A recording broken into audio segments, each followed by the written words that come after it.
Hola, buenos días, bienvenidos a la clase de electrónica de potencia. El día de hoy pues vamos a arrancar ya con lo que vendría siendo el temario. Esta unidad en particular la dividí en tres secciones y lo ideal es que cada sección sea prácticamente de una semana, pero pues si nos alargamos un poco más, de igual manera se tiene un rango de tolerancia. En esta clase en particular vamos a enfocarnos en los inicios, en prácticamente las bases de los componentes que vamos a ver más adelante, porque prácticamente si entienden lo que es un diodo sencillo, pueden entender lo que es un diodo de potencia, si entienden los conceptos de la diferencia entre un diodo normal y el diodo de potencia, pues como ya han visto transistores en otras materias, va a ser lo mismo. Si entendieron el transistor, vamos a agregar transistor de potencia, pues sí van a cambiar unas cositas, pero pues a fin de cuentas siguen siendo transistores, siguen siendo diodos. Es como ahorita pues vamos a ver prácticamente la introducción hacia los diodos normalitos y luego ya nos vamos a desviar un poco hacia los diodos de potencia, porque es como explicarles prácticamente cómo funciona una pila AA. Entonces ya les doy los conceptos, ¿no? Pues que la pila AA entrega energía, la tiene almacenada, la utilizamos, bla, bla. ¿Y en qué cambia eh, cuando se trata de potencia? No, pues ahora vamos a hablar de una pila para carro. Pues sí, tiene los mismos principios, hace lo mismo, pero ya empiezan a cambiar algunos conceptitos. Entonces primero nos vamos a enfocar en ver las características principales y luego ya empezamos a tomar esas pequeñas diferencias que van afectando al momento de agregar la potencia. Entonces lo ideal es que esta clase veamos estos dos puntos. La clase del día viernes, centrarnos en rectificadores monofásicos y polifásicos. Ahí ya empezar a utilizar lo que son los simuladores para apoyarnos con las de manera visual. Y una vez que veamos eso, pues ya nos podemos aventar a hacer las aplicaciones como la que tenemos aquí, alimentación de motores de corriente continua, ya sea con rectificadores monofásicos de media onda, de onda completa, polifásicos. Entonces, más que nada vendría siendo la introducción y esta mera introducción les va a ayudar, como les comento, en los distintos, pues ni siquiera en esa unidad, o sea, en prácticamente todo el curso, marcar esa diferencia entre el material normalito y el material diseñado para aguantar mayor potencia. Entonces, primero vamos a ver el material normal. Para algunos se les va a hacer un tanto tedioso porque es algo que ya vimos en un curso pasado. Si no lo llevaron conmigo, pues lo han de haber llevado con otro maestro. Y de igual manera, pues les va a ayudar si no recuerdan algunos conceptos, porque a fin de cuentas, prácticamente en este punto es donde empieza a desviarse de, pues prácticamente en la no potencia. Por ejemplo, donde vamos a ver los cambios más significativos, no en la parte interior, siguen siendo diodos, están diseñados con diferentes características, sí, pero siguen siendo diodos. Entonces, ¿qué características van a cambiar? En este momento es donde los vamos a cambiar y pues no es mucho el cambio, pero sí llega a afectar, sobre todo porque vamos a trabajar con mayores cantidades de energía, por lo tanto, pues hay que tener mucho más cuidado en los pequeños detalles, no es como eh, lo que veíamos anteriormente de que, conéctalo así o al revés, que es lo peor que puede pasar. Pues ahora sí importa porque vamos a estar trabajando con potencia, por eso hay que ver desde las bases para que no se nos vaya a pasar por alto nada.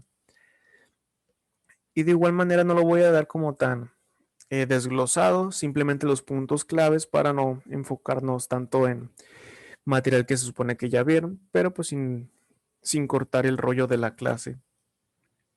Diodos, ¿de dónde proviene el nombre diodo? Prácticamente de dos electrodos, de dos componentes. Estos diodos también son conocidos como unión PN.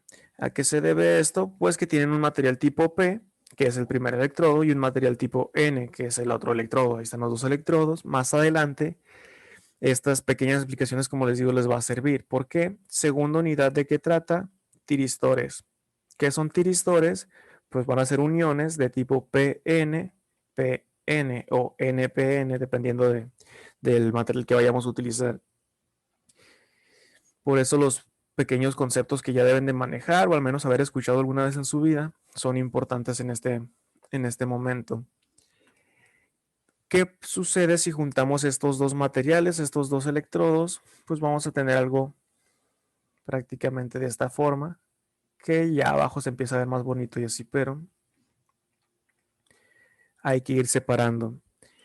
Primero vamos a ver el diodo no polarizado, que quiere decir que no está alimentado con ninguna energía, simplemente es el diodo, si ustedes lo compran, pues así suelto, prácticamente qué es lo que pasa internamente, sin alterarlo de manera con una fuente de alimentación. ¿Qué es lo que sucede? Pues simplemente se van a regir por la ley de cargas. ¿Cuál es la ley de cargas? Aquella que nos dice que las cargas opuestas se atraen y cargas iguales se repelen. En este caso, pues tenemos una carga positiva y una carga negativa. ¿Qué lo dice la ley de cargas? Pues que se van a empezar a juntar. Y es lo que vamos a ver aquí en la parte inferior. Aquí si no alcanza a ver el diagrama, vamos a... ahí. No tenemos ninguna fuente de alimentación, prácticamente es un circuito abierto aquí. Entonces tenemos nuestro material tipo P y nuestro material tipo N. ¿Qué es lo único que va a suceder? No fluye corriente entre ellos porque pues no hay corriente en sí.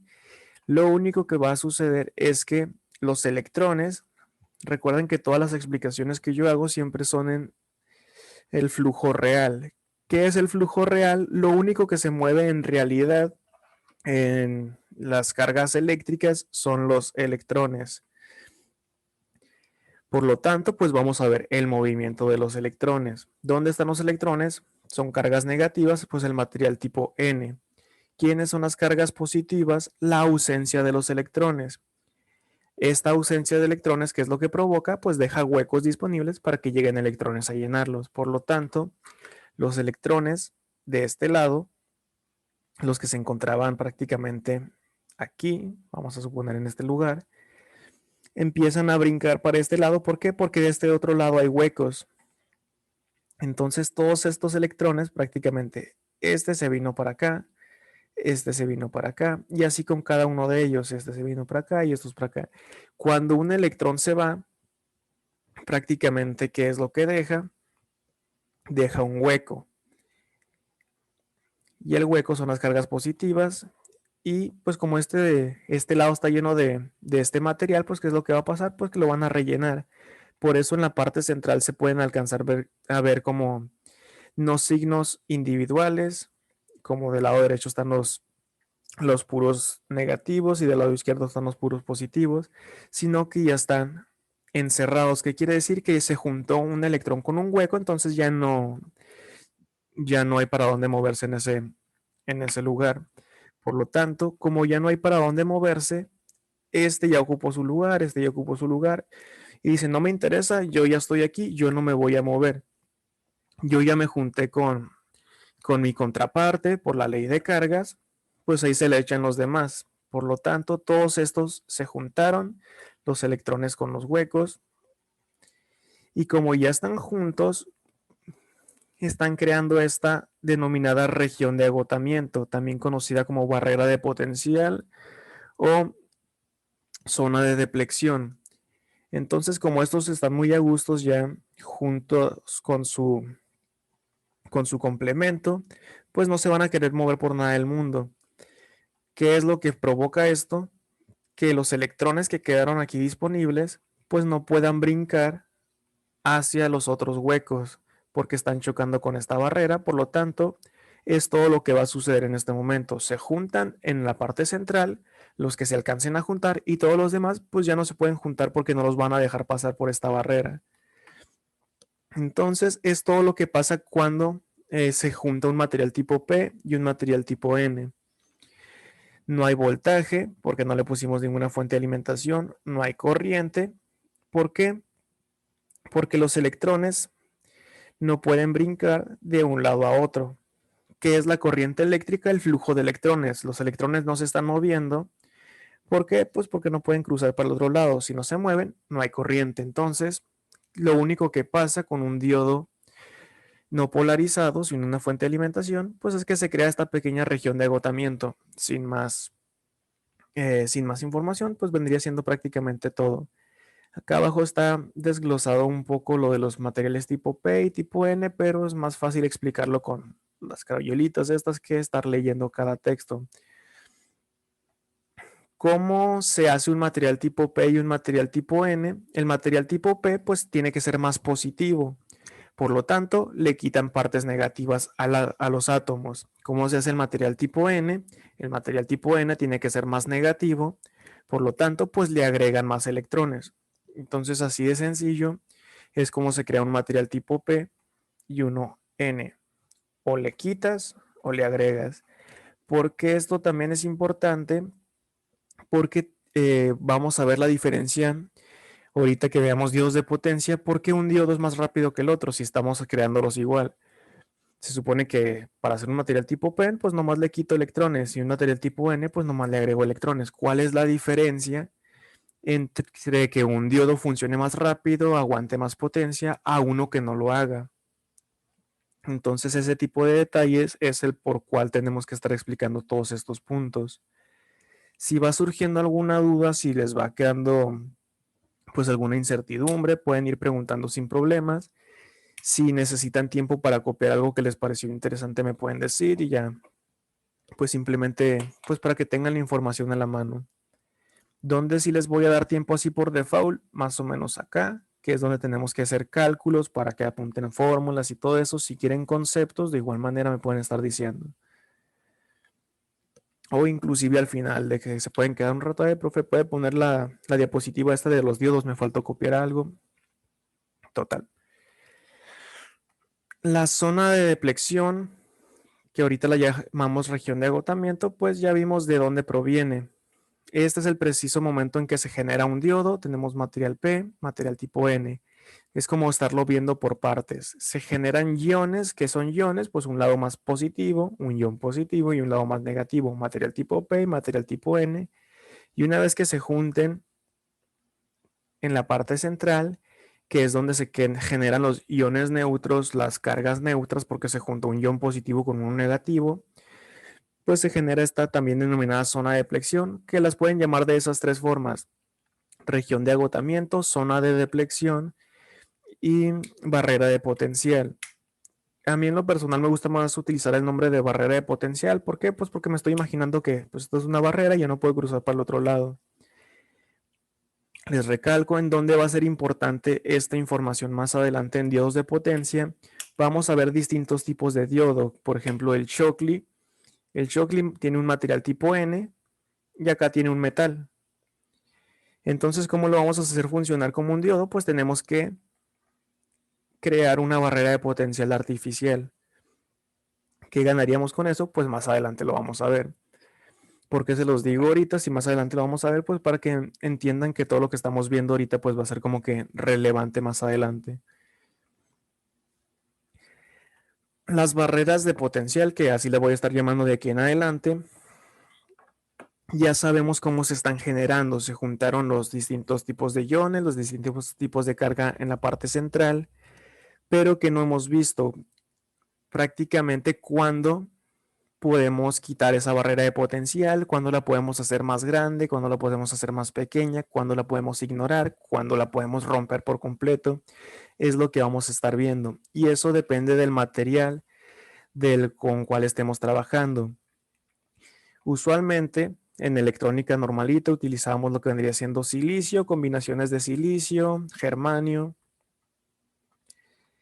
y ya. O sea, prácticamente era de que con material de silicios combinados, 0.7 volts para romper la barrera. Germanio, 0.3 volts para romper la barrera. ¿Por qué es más barato uno que otro? Pues por la configuración interna de cada material. El silicio lo pudiéramos ver como que de esta forma. Y el germanio, verlo de la siguiente manera. Como el material de silicio está más cerquita, que vendrían siendo estos puntos negros, son los electrones de valencia. No vamos a profundizar mucho en ese tema, que es la parte de adentro, pues es el núcleo donde están los protones. Los electrones son atraídos por los protones, por lo tanto, pues aquí hay cierta atracción. Lo mismo pasa con el germanio, nomás que están más alejados. Como están más alejados, pues hay menos atracción. Si hay menos atracción, se utiliza menos fuerza para arrancar esos electrones de valencia. Por lo tanto, ¿qué es el voltaje? El voltaje es la fuerza electromotriz o la fuerza con la cual se entrega la carga eléctrica. Como aquí hay menos atracción en el germanio, pues se necesita menos fuerza para arrancar estos electrones. Como en el silicio están más cerquita, hay más atracción, pues se ocupa más fuerza para arrancar esos electrones. Recalco, ¿de qué me sirve saber esto? Pues no todos los diodos nos van a cobrar esto. Hay otros tipos de configuraciones como silicio puro, como silicio con aleaciones de oro. ¿Para qué? Pues para que sea aún más sencillo arrancar estos y no nos estén cobrando tanto voltaje, tanta fuerza. Por lo pronto, pues es todo lo que nos interesa de aquí. Esto siempre lo tienen que recordar. Silicio 0.7 volts, germanio 0.3 volts.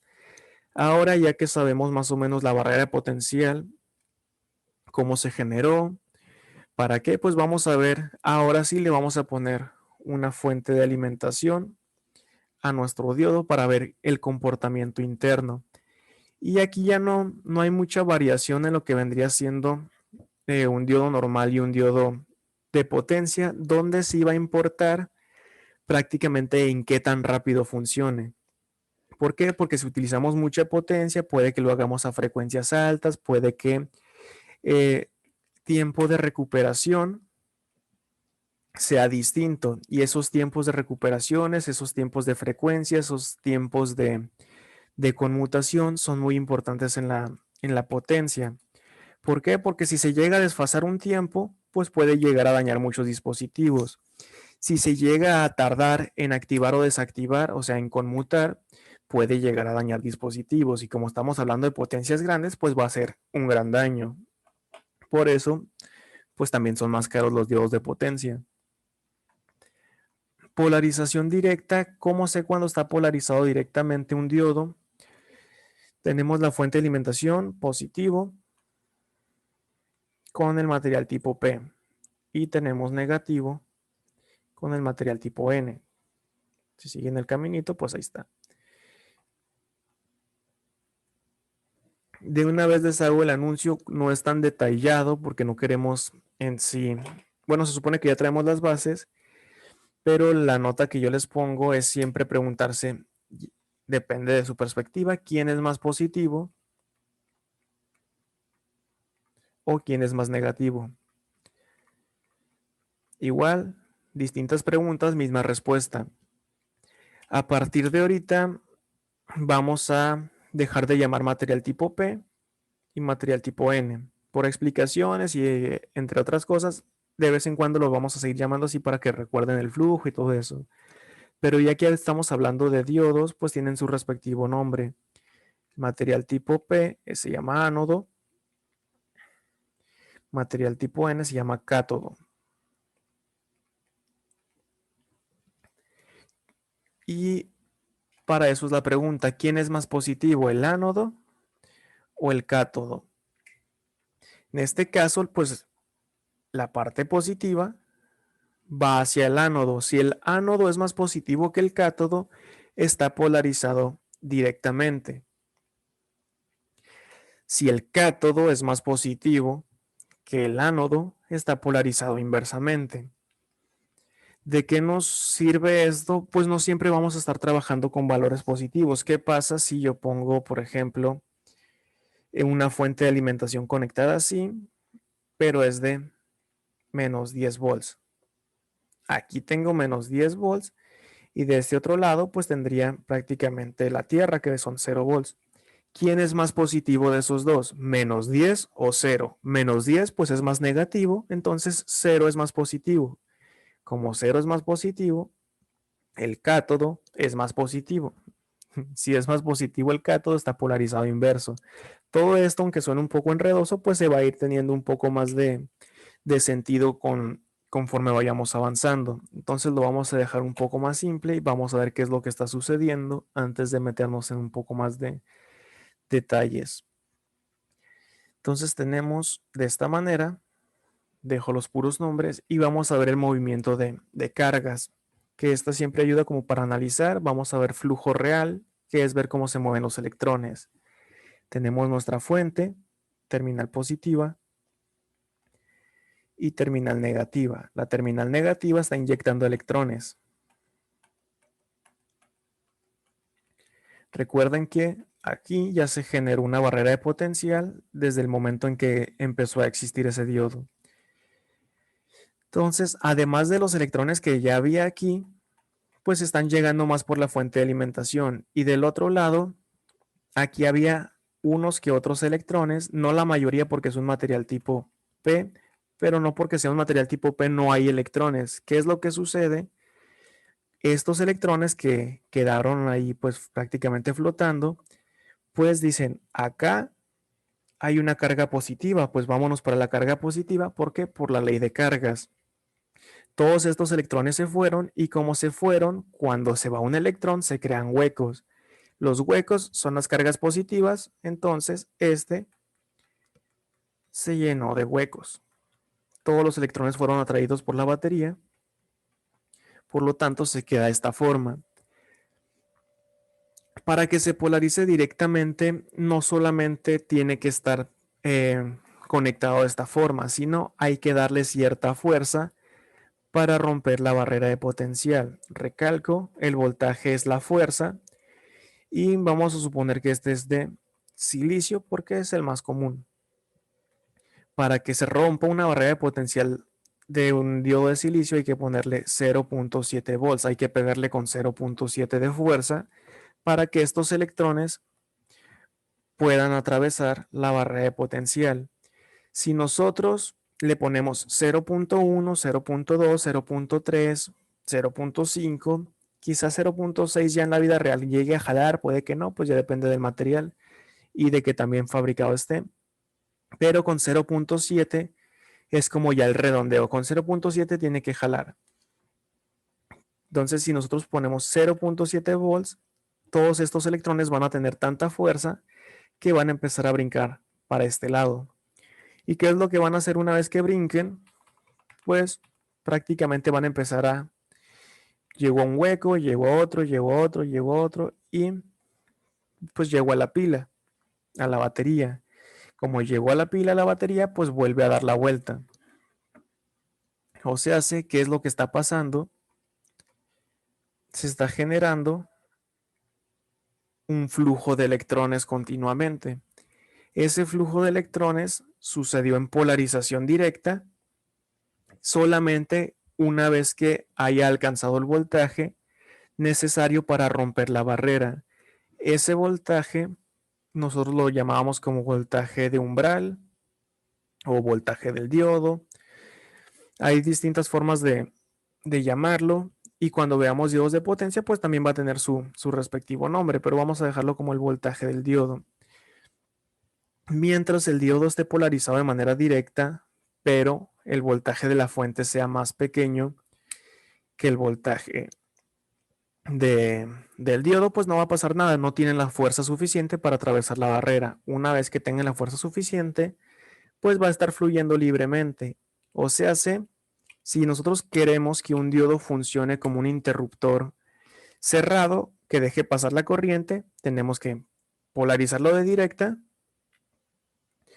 y tenemos que hacer que el voltaje de la fuente sea más grande que su voltaje de umbral. Si es de silicio, 0.7, si es de germanio, 0.3, si es un diodo Shockley, 0.1, si ya dependiendo del tipo de diodo, pero vámonos tranquilo, ahorita puro silicio. Y acá abajo pues está resumido paso a paso. La batería empuja los huecos y electrones hacia la unión PN, o sea, se hace la barrera de potencial. Si la tensión de la batería es menor que la barrera de potencial, pues no pasa nada porque no tiene la fuerza suficiente para atravesarla.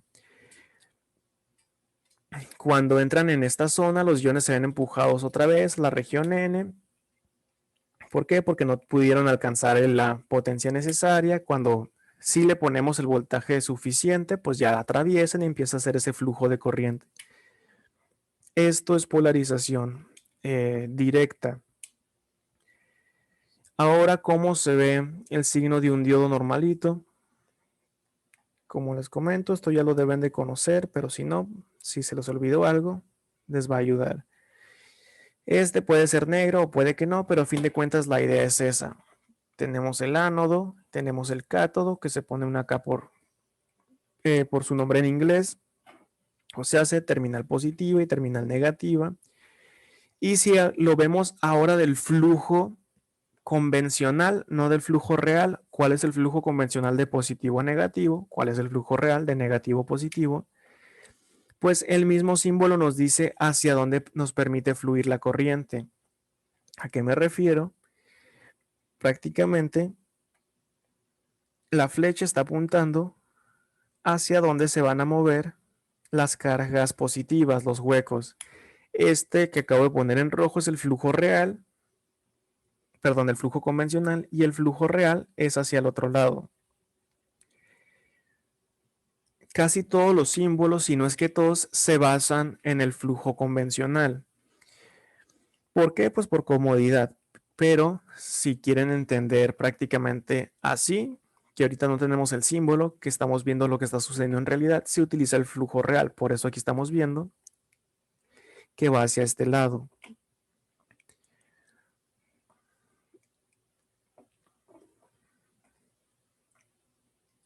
Polarización inversa, esta tiene un peso aún más importante en los diodos de potencia. ¿Por qué?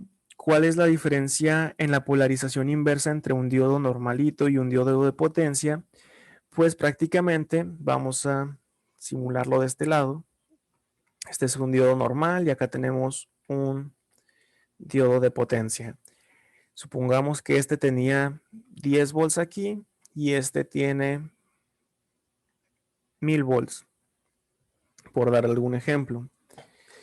¿Qué es lo que sucede cuando se polariza en inversa? Pues prácticamente se puede decir que este estaba conduciendo normalito y luego lo cambiamos, se polarizó en inversa y pues ya, o sea, estos 10 volts ya no pueden pasar por aquí, le va a decir.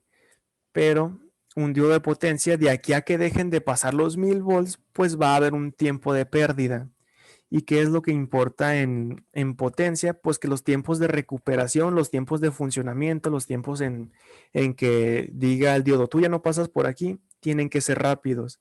Pero como es tanto voltaje, pues hay que ajustar estos diodos para que todo este voltaje desaparezca rápido.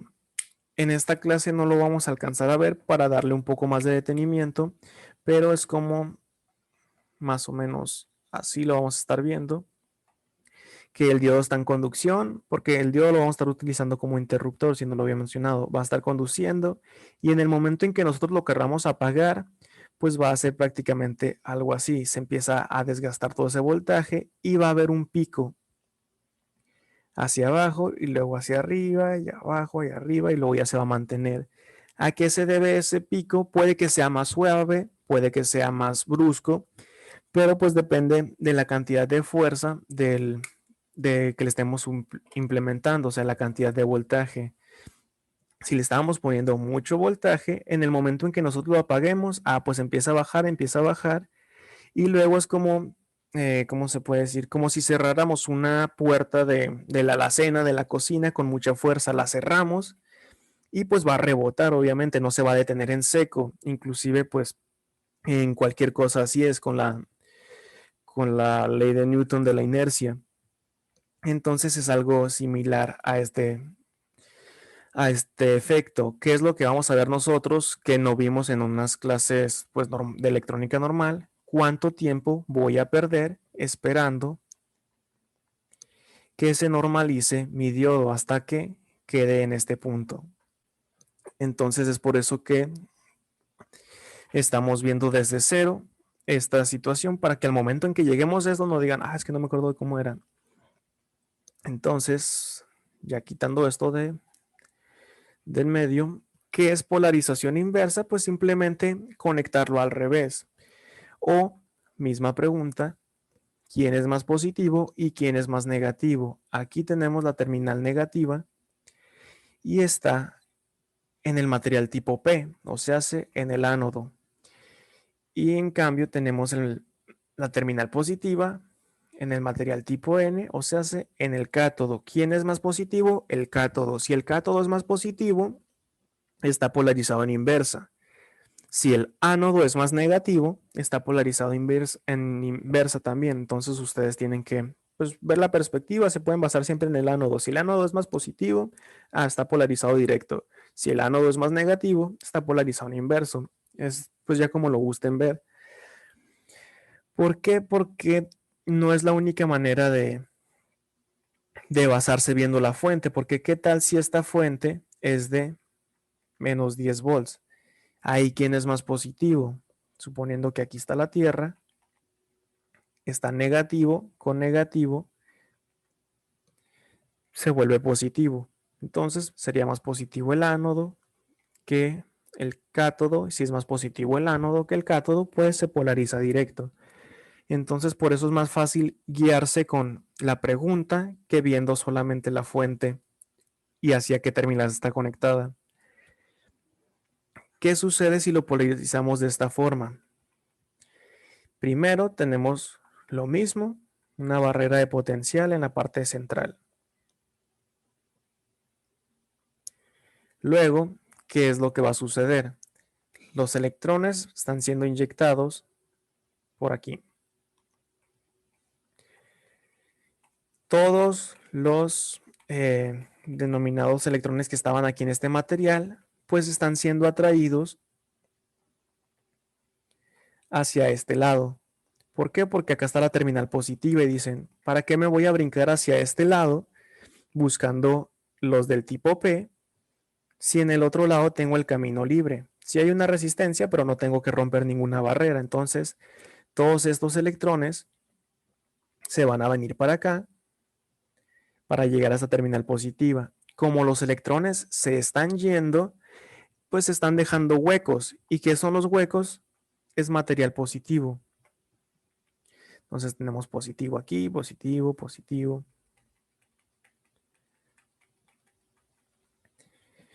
Y lo mismo o de manera similar pasa de este otro lado. Estos electrones que están siendo inyectados aquí, pues están encontrando huecos, los empiezan a llenar. ¿Y qué es lo que pasa una vez que ya esté lleno de huecos aquí prácticamente?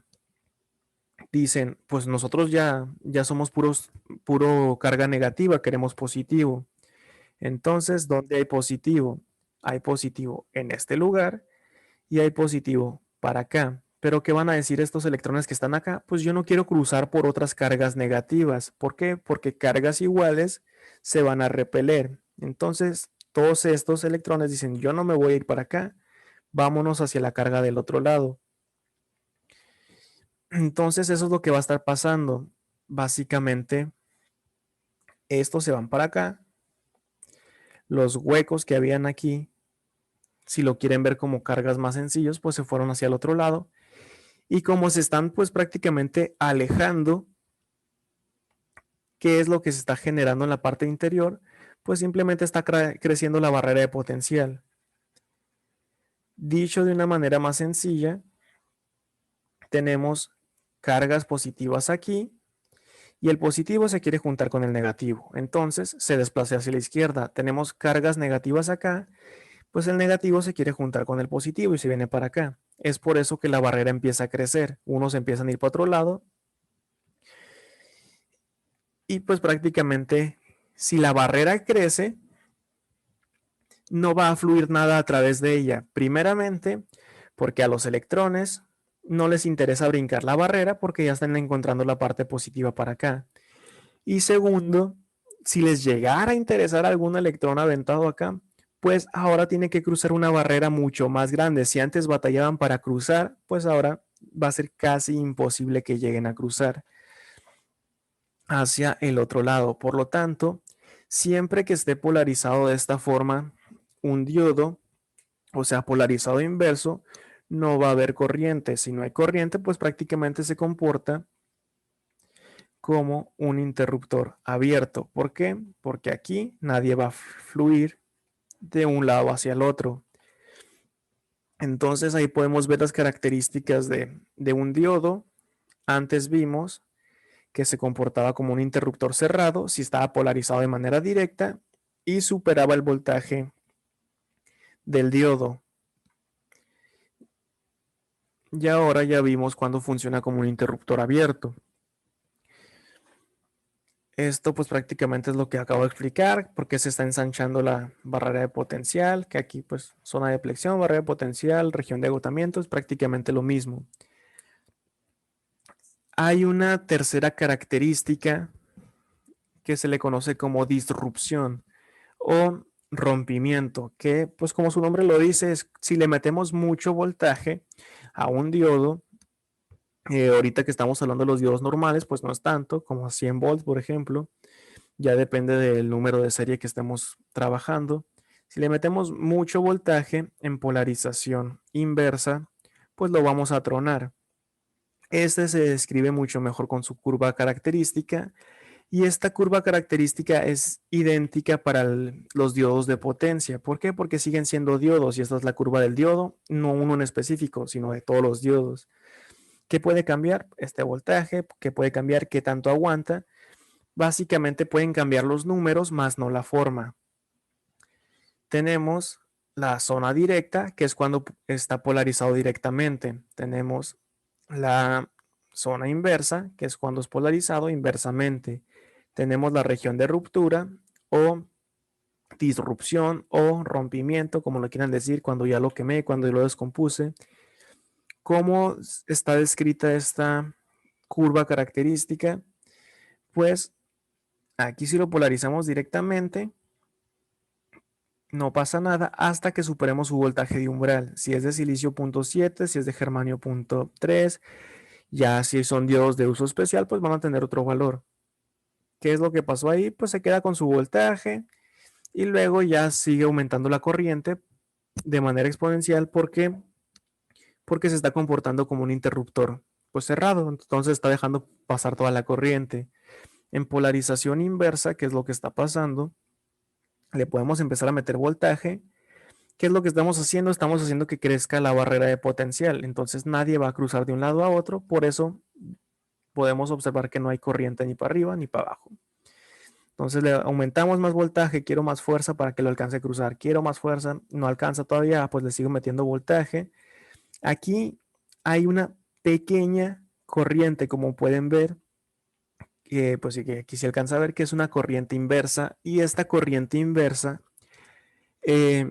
si bien la pasábamos prácticamente desapercibidos con los diodos normales, con los diodos de potencia nos va a importar más, inclusive la vamos a empezar a calcular.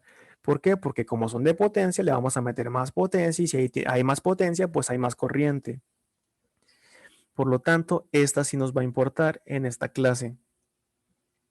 Le seguimos metiendo voltaje, voltaje y voltaje hasta que le metamos tanto que ya no aguanta el diodo y lleguemos a la zona de disrupción, ruptura, rompimiento, que es cuando pues ya lo descompusimos. Como lo descompusimos, puede hacer lo que quiera.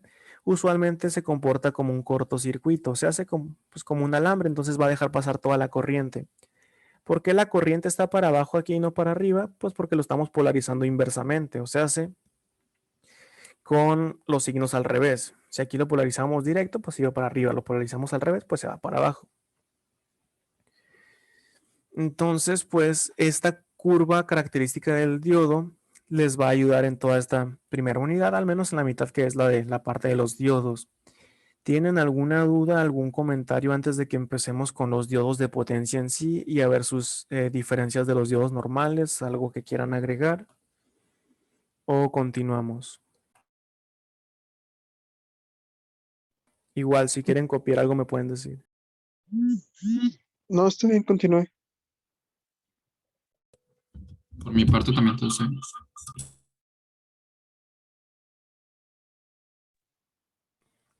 Muy bien, entonces aquí es donde ya empezamos con las características de los diodos de potencia. El uso más común, el más simple que le van a dar a un diodo de potencia es utilizarlo como un interruptor electrónico.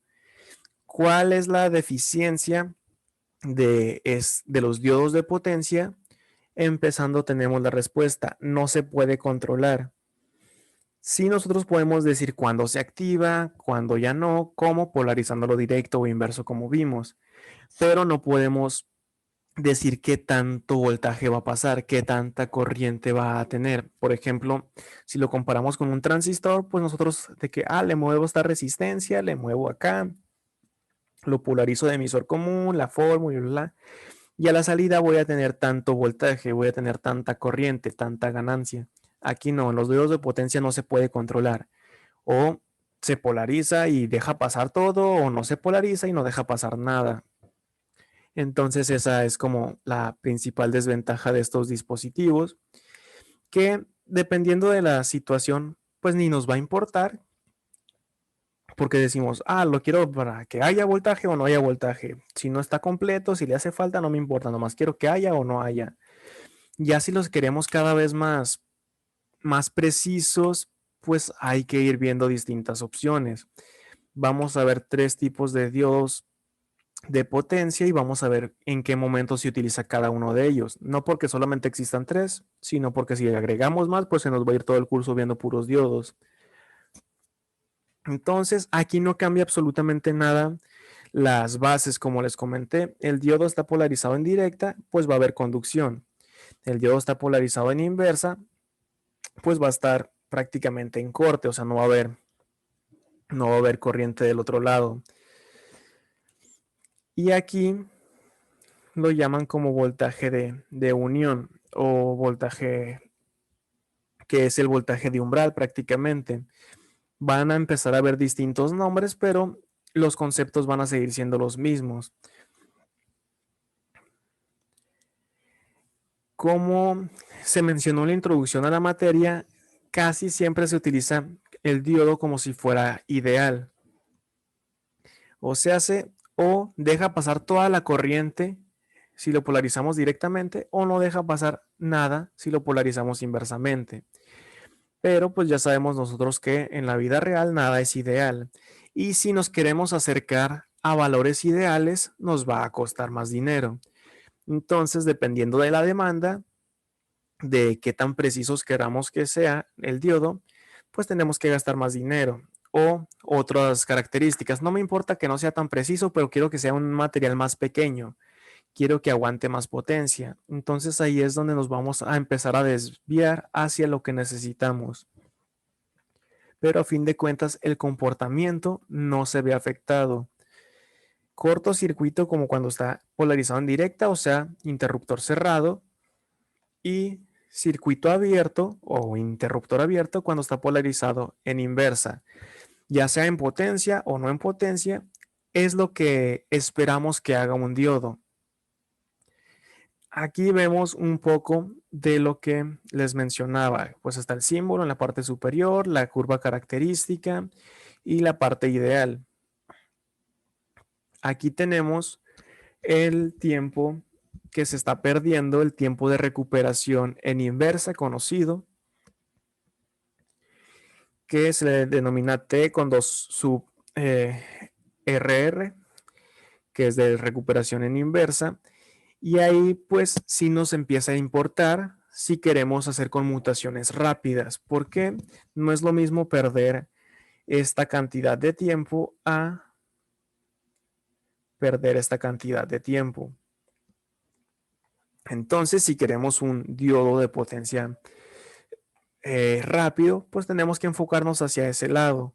Si queremos un diodo que no se active con tanto voltaje, o sea que aquí ya esté activado prácticamente, tenemos que enfocarnos a ese tipo de diodos.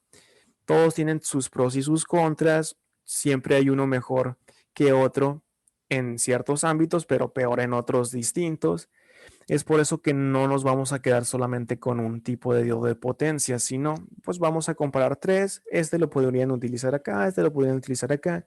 Y chance y el que van a utilizar ni siquiera está aquí, pero ya tienen las bases, porque entre un diodo normal y un diodo de potencia no ha cambiado pues prácticamente nada, simplemente para que lo queremos. Cuando se da este tiempo de recuperación inversa, prácticamente cuando lo mandamos a que se comporte como un interruptor abierto. Tenemos voltaje, queremos que ya no haya voltaje, pues lo mandamos a apagar, pero este proceso, como ya está manejando potencias más grandes, no es como que suavecito, es prácticamente de golpe. Quitarle toda la fuerza se va a repercutir. Este, como les comenté, es un punto que vamos a trabajar la siguiente clase o el día lunes. Yo creo que lo veo más viable el lunes para, pues en una hora se puede explicar bien y el viernes aprovecharla para lo que vendrían siendo los rectificadores monofásicos y polifásicos. Aquí es donde empiezan a cambiar un poco las características de los diodos, no en los nombres, no en donde se utilicen, sino que le vamos a empezar a poner más atención. Por ejemplo, la corriente del diodo. La corriente del diodo, ¿cómo la calculábamos en un circuito normalito? Pues tenemos una fuente de 10 volts, tenemos un diodo, tenemos una resistencia. Le quitamos el voltaje del diodo, me queda 9.3 volts entre el valor de la resistencia. Pues esa es la corriente del diodo. Es lo que decíamos nosotros, pero ahora pues nos interesa mucho más esa corriente que sea exacta. Recuerden que si lo vieron, pues lo tuvieron que haber visto de fuerzas, de que había primera aproximación, segunda aproximación, tercera aproximación, pues ahorita estamos en la tercera. ¿Por qué? Porque hay una corriente inversa que nosotros despreciábamos. Ahora sí nos va a interesar. De hecho, pues es parte de nuestra fórmula. La corriente de saturación o corrientes de fuga la vamos a tener en cuenta. ¿De dónde proviene esta corriente de saturación, estas corrientes de fuga? Es cuando estamos en polarización inversa, que se supone que por aquí no va a haber ninguna corriente. Pero en la realidad sí existe una muy pequeña corriente, casi despreciable. Cuando veíamos diodos normales, pues la despreciábamos literalmente, pero ahora que trabajamos con más potencia, pues ya tiene un poco más de peso. ¿Cómo se genera esa corriente si de aquí para acá no está fluyendo absolutamente nada? Básicamente, al momento de fabricar lo que viene siendo el diodo, pues no son perfectos, existen pequeñas impurezas. ¿Qué tipo de impurezas? Puede que me haya sobrado un electrón aquí, pues ese electrón se va a mover hacia la terminal positiva. Más bien, pues sí, se va a mover hacia la terminal positiva, por decirlo así. Y pues ese electrón, ¿cómo se movió? Es el flujo de un electrón. El flujo de electrones es la corriente eléctrica. Entonces, esa es una corriente muy pequeñita, pero sigue siendo una corriente porque el electrón se movió. Esa no es el único tipo de corriente inversa que existe. Hay otra, recuerden que aquí está lleno de iones que ya se juntaron, ya no se quieren mover, tanto positivos como negativos. Ya están contentos ellos ahí, pero arriba del grado Kelvin de la temperatura absoluta, que vendría siendo menos 273 grados centígrados, todos los átomos empiezan a vibrar. La energía térmica, o sea, el calor, hace que los átomos vibren. Esas vibraciones hacen que se desprendan pues pequeños electrones. Básicamente, este que ya estaba a gusto fusionado con su hueco, pues la vibración hizo que se saliera. Y ahora que se salió, pues tiene que ir a buscar otro lugar donde llegar, o sea, otro hueco. Entonces va a decir, pues a lo mejor este le quedó muy lejos o ya fue rellenado por otro que también se, se soltó, se liberó. Entonces va y busca la otra terminal. Entonces, esa liberación por vibraciones, por la temperatura, por el calor, hace que haya una pequeña corriente de saturación o corrientes de fuga, se le conoce. Entonces, esas corrientes son las que estamos mencionando en este momento, que ahora sí son parte de la jugada, parte de la fórmula. Esta es una fórmula que van a estar utilizando para que la vayan apuntando. Básicamente todo lo anterior fue introducción, todo lo que veamos aquí ya va a ser parte de un ejercicio, ya va a ser parte del examen quizás, ya va a ser parte de prácticas, ya va a ser parte de simulaciones. Entonces a partir de aquí ya les voy a empezar a dar tiempo en en cada diapositiva para que copien. Primero lo explico y luego les doy de que 5 minutos para que hagan sus apuntes. Los dispositivos, los diodos de potencia, ya la primera diferencia es que son de alta pureza. Sabemos que para hacer un material tipo P y un material tipo N hay que modificarlos. Como al material tipo P le arrancábamos electrones para que sea menos negativo. Si es menos negativo, pues es más positivo. Al material tipo N le le añadíamos electrones para que sea más negativo que positivo. Y luego, para hacer la fusión del material tipo P con el tipo N, pues hay que fundir esos dos materiales. ¿Cómo? Pues a altas temperaturas, por el mismo nombre de fundir. Entonces, en el momento de hacer esto, pues a veces se combinaban otros átomos o no le daban la prioridad, o sea, no importaba tanto la precisión. Como les dije, los diodos de silicio que utilizamos es una combinación de silicio. Si se les escapó cualquier otro atomito ahí, pues no pasa nada, o sea, no va a afectar mucho. Es por eso la diferencia de que si compran dos diodos exactamente, el 1N4003, por ejemplo, y van con un compañero y compran exactamente el mismo, le ponen exactamente la misma fuente, puede que a uno le marque que se queda con 6.69 volts y el otro le marca 0.72 volts. ¿Por qué? Porque no son tan puros, no fueron creados con tanta precisión en este caso. Mientras que los de potencia pues se enfocan un poco más, primero en que aguante el material. No es lo mismo trabajar o conectarle 100 volts a un alambre de calibre 7 a uno de 12. Entonces también el material va afectando. Entonces ahí ya van dos puntos, la alta pureza de cuando lo generaron y el tipo de disipación que le van a estar dando a este mediante el material con el cual lo están fabricando. ¿Cómo?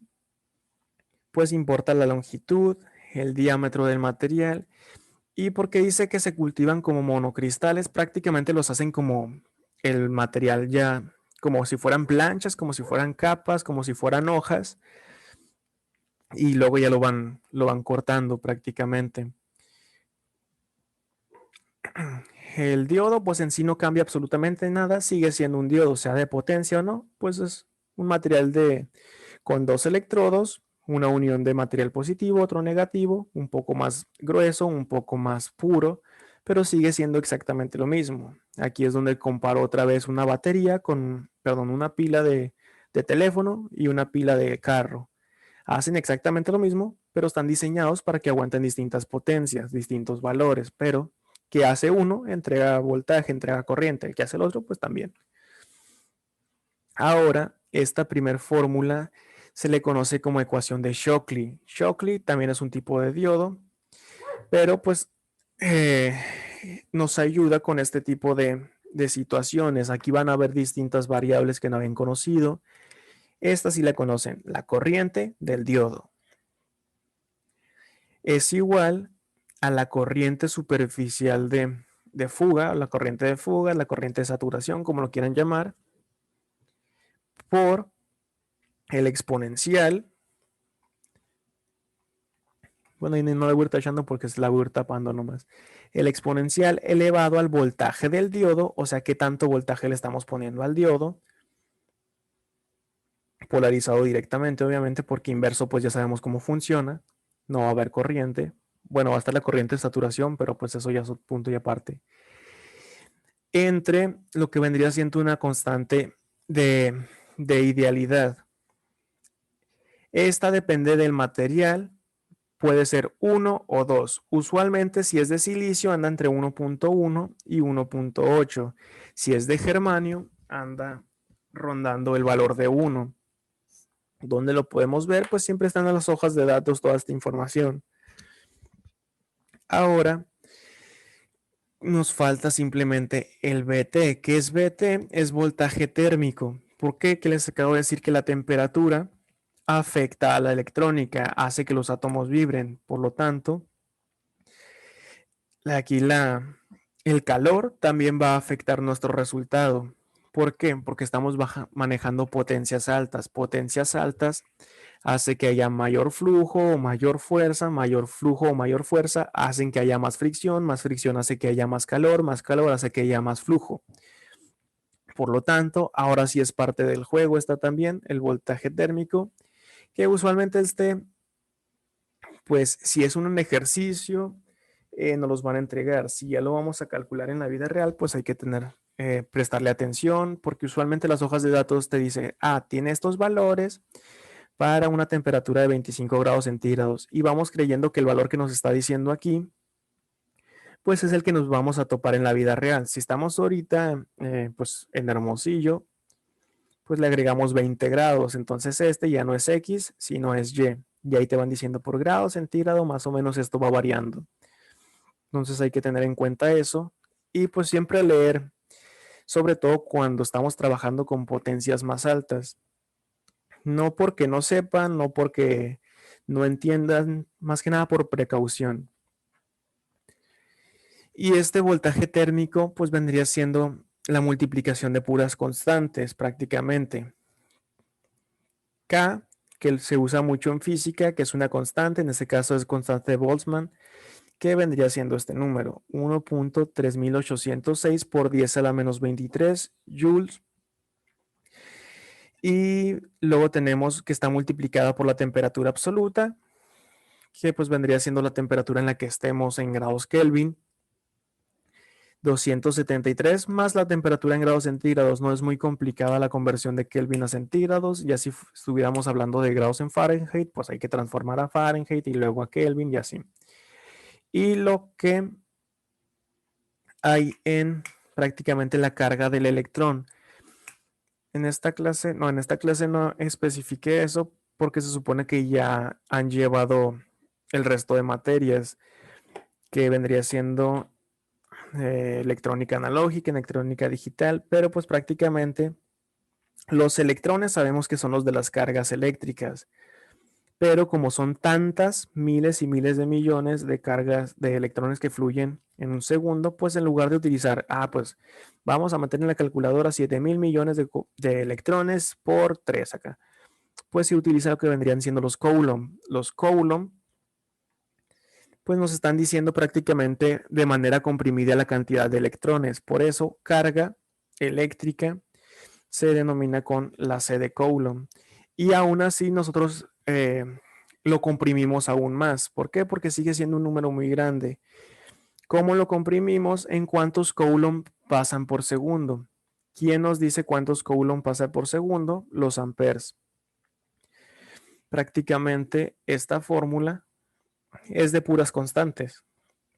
¿En qué es lo que va a variar? Pues en la temperatura en que nos encontremos. Entonces ahí es donde se mete al juego la temperatura del estado en el que estemos prácticamente ahorita. Esto pues ya son pues simplemente dibujitos que ya deben de conocer. Este ya lo trabajamos, el ánodo, el cátodo, el símbolo es el mismo a menos que ya le cambiemos el nombre. ¿Por qué? Ahorita estamos diciendo el diodo de potencia. Pues sí, este es un diodo. ¿Cómo sé que es de potencia? Pues al momento en que nosotros compremos uno, pues vamos a dar el nombre de ese diodo, pero a fin de cuentas sigue siendo un diodo. Ya si nosotros decimos, no, pues que el diodo Shockley, pues ya cambia su símbolo. No, pues que el diodo Zener cambia su símbolo. No, pues que el diodo LED. Pero ahorita es diodo de potencia, pues simplemente es diodo y damos el número de serie de uno que sea de potencia simplemente. Vamos a empezar, bueno, les voy a dar aquí un total de 5 minutos para que apunten lo que crean necesario, sobre todo la fórmula y sus respectivas definiciones. A ver, aquí empieza el tiempo. Igual en este tiempo también lo pueden aprovechar por si tienen alguna duda o algún comentario.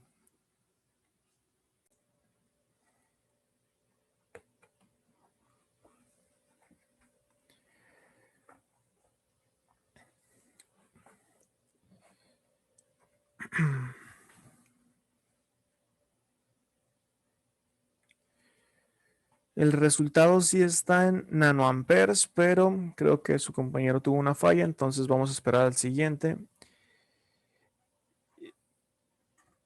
que la envíe del día de hoy.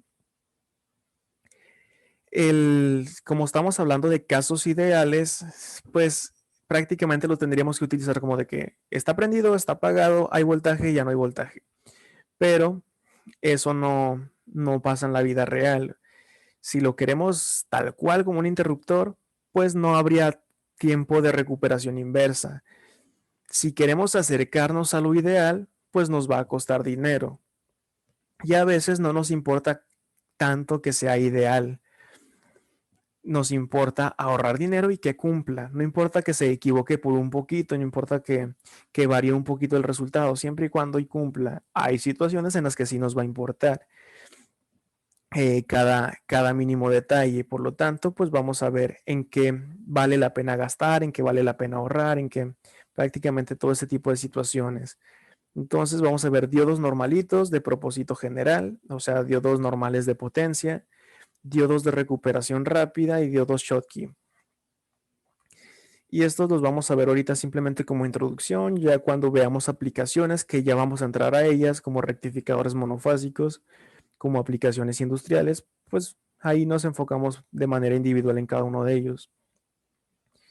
Primero, diodos de propósito general, pues tienen un tiempo de recuperación para que funcione normalito. O sea, si nosotros lo teníamos prendido y queremos que se apague, pues sí va a tardar sus 25 microsegundos aproximadamente. Para nosotros 25 microsegundos no importan prácticamente, porque ni los vemos, pues en lo que estoy hablando ya pasaron segundos completos y microsegundos, pues es millones de veces más pequeño.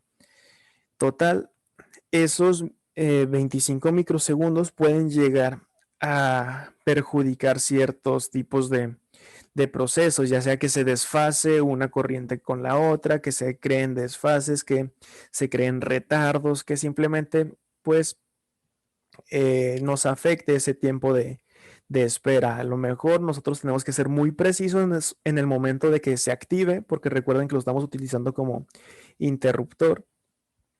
Si estamos en una industria y se tardó 25 microsegundos, puede que la primera vez no pase nada, pero si se activa 10,000 veces al día, pues 10,000 veces al día se están perdiendo 25 microsegundos y puede que para el final del día ya esté desfasado un segundo completo.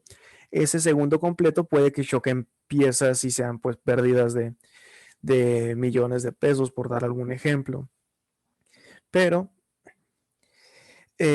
también pues tienen sus pros. No son tan precisos, pero pues sí son más baratos. Aparte, si nomás los quieres como para estar prendiendo y apagando de vez en cuando y no importa si se pasa o no una pequeña cantidad de tiempo, pues podemos trabajar con este tipo de diodos. Aguantan de 50 a 50,000 volts, trabajan de menos de 1 ampere hasta miles de amperes. ¿Cuál es su ventaja?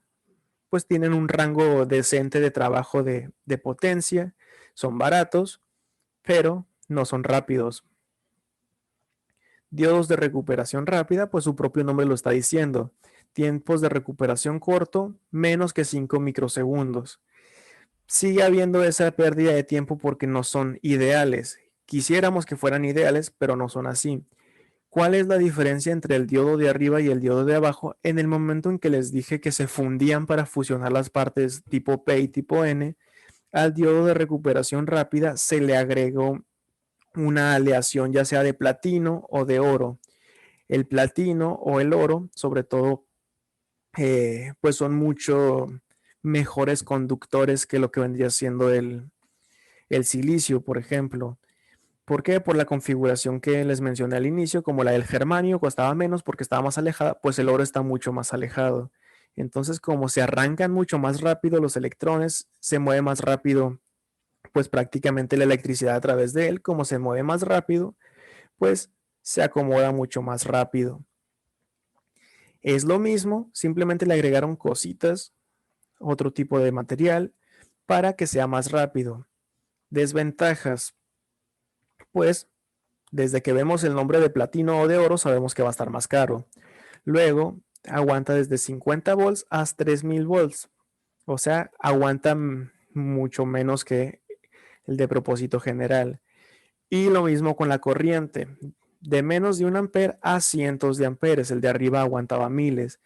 Entonces, si es más rápido este, en las conmutaciones se emprenderían a pagar, es más caro, pero pues depende de para qué lo vayamos a utilizar. Si ocupas uno rápido, no te va a importar gastar más dinero, porque si compras pues puros lentos, vas a estar simplemente desperdiciando el dinero.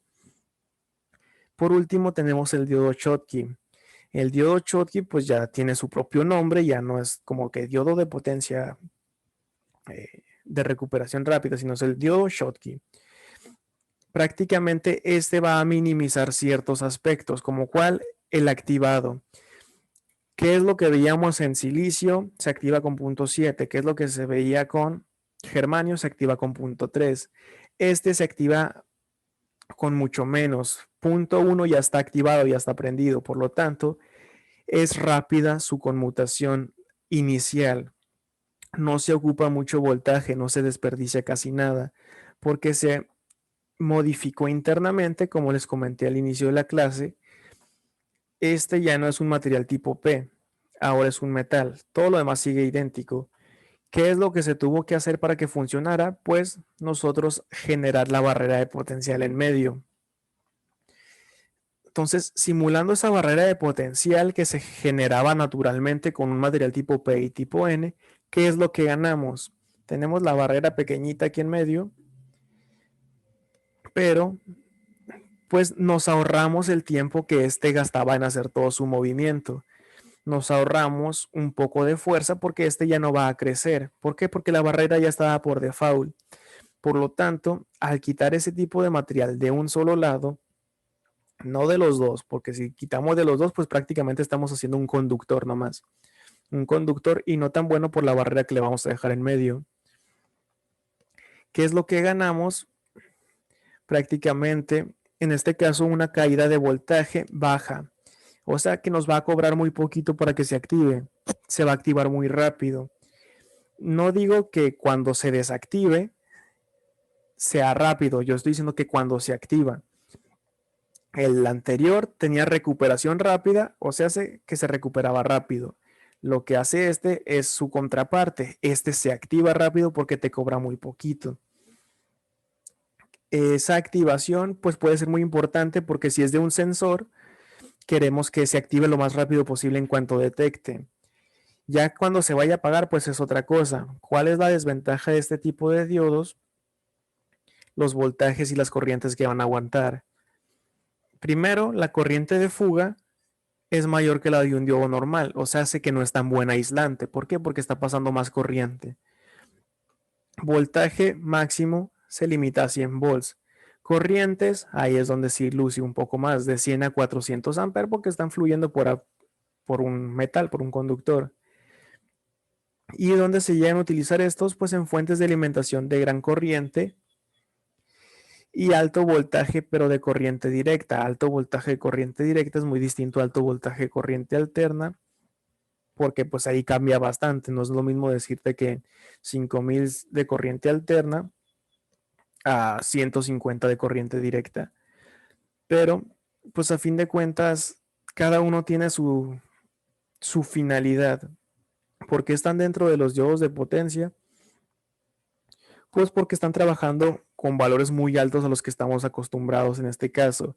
Sí hay otros tipos, hay Schottky que van a aguantar más, hay de recuperación rápida más lentos, más rápidos, más grandes, más pequeños, pero pues las características se comparten. Prácticamente con esta diapositiva terminaríamos la clase del día de hoy. Entonces aquí voy a terminar de grabar.